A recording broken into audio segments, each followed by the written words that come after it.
This is the download recap from Sounds Profitable, the most important news from this week and why it matters to people in the business of podcasting. I'm Gavin Gaddis, and as usual, the download is brought to you by Podscribe. You can find out more at podscribe.com. Today's stories include the gap in podcasting that should concern us, why Blue Wire podcasts shifted from influencers to athletes, Chartable has shut down, and Spotify Wrapped is for advertisers too. Let's get started.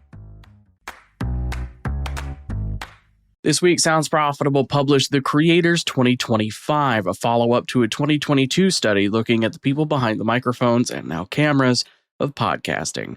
Conducted by Signal Hill Insights, the study is built from an online study of 5,034 Americans aged 18 plus. Key takeaways include 1 in 6 people who have consumed a podcast have tried creating one themselves. Of the creators surveyed, 71% incorporate video into their workflow. On that note of creation, however, Tom Webster notes a concerning gap. A quote from the article, quote, "Among podcast consumers, 15% of men are currently active podcast creators.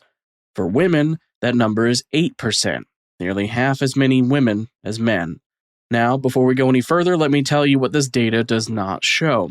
It doesn't show that women are leaving podcasting at higher rates than men. In fact, the opposite is true. Among people who have created a podcast, women have a retention rate of 69% compared to 67% for men.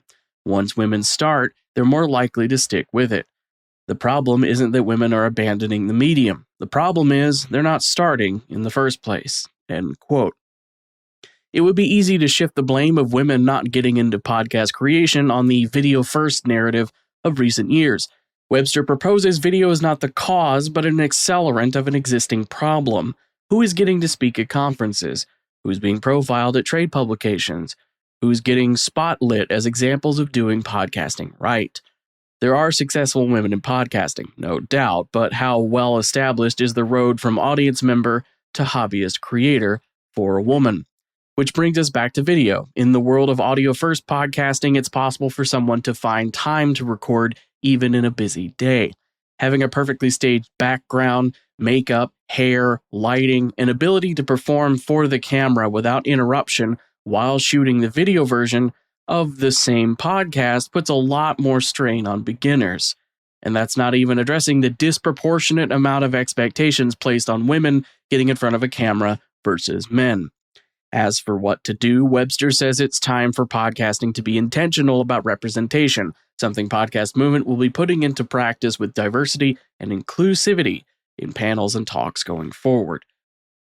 Quote, "This isn't about charity or checking boxes. It's about showing potential creators that people like them have built something meaningful here. I can assure you that Sounds Profitable is going to walk the walk there with our first big Podcast Movement event, Evolutions, at South by Southwest." End quote. In addition, the industry needs more nuance in how video is discussed. Audio-first podcasting deserves its flowers. Conversations about how to do podcasting right need to acknowledge right is incredibly context-dependent. As Webster says in his conclusion, podcasting misses something valuable when voices opt out of podcasting before they ever truly opt in. As Blue Wire podcasts have grown, they've transitioned from podcasts hosted by influencers towards professional athletes in the recording booth. Cam Newton, Dwight Howard, Michael Irvin, D'Angelo Russell, they've all signed with Blue Wire with their own shows. Founder Kevin Jones positions it as the best of both worlds. Athletes, especially the seasoned retired football players Blue Wire has focused, have valuable media training, and podcast hosts are much easier to book than TV spots. Here's a quote from Jones, quote, "It's a way to get an athlete endorsement without having to spend an arm and a leg, and brands get to support the athletes growing media channels." End quote. And of course, established athletes come with their own built-in fan bases, such as Cam Newton's 1.7 million YouTube subscribers, independent of his flagship Blue Wire podcast. Next up, something we've known is coming for quite some time. It's a short one, but it's an important one. This week, the public version of Chartable formally shut down. As Bumper CTO Stephen Hallgren noted on LinkedIn, podcasts using Chartable prefixes will have stopped working as well. until prefixes are updated.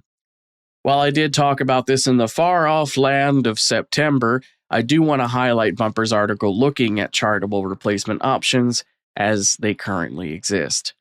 There isn't necessarily a one-size-fits-all solution for replacing Chartable, but one can piecemeal together something out of multiple services to get something approaching what Chartable used to offer. In addition to users rushing to Blue Sky and Discord to share their listening age from Spotify Wrapped 2025, advertisers have been getting their own year-end numbers too.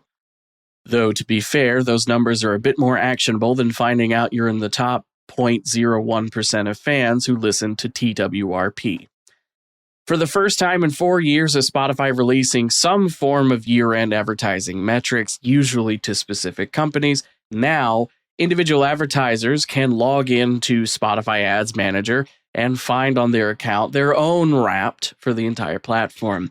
A quote from Spotify Global Head of Advertising, Business Marketing, Bridget Evans, quote, "We're providing these insights at scale for any brainstorm and to really set up 2026 campaigns with a bit more insight into what audiences are thinking about or the moods and the moments they're streaming," end quote.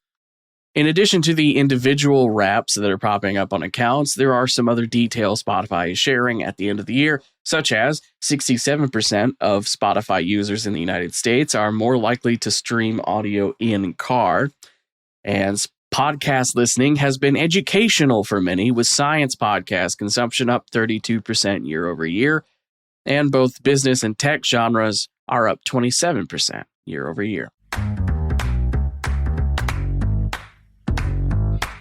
It's time for my quick hits. These are articles that I've covered throughout the week in the download, but even though I'm not covering them as full stories, they are still worth including in your weekend reading. First up, Tink Media, continuing a year-end tradition started years ago by Bellow Collective, has published this year's Audio Delicacies, a collection of around 100 podcast recommendations from as many folks around the industry, including Tom Webster and myself. Triton Digital's Omni Studio has announced a new video podcast production tool on top of their existing audio capabilities, including open distribution support. Apple Podcasts has published their year-end awards, including naming The Rest is History their 2025 Show of the Year.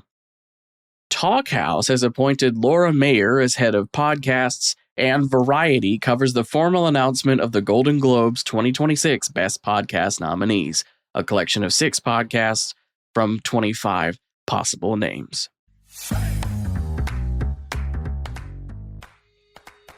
That was the download recap brought to you by Sounds Profitable and Podscribe. As usual, I know I went through today's stories fast.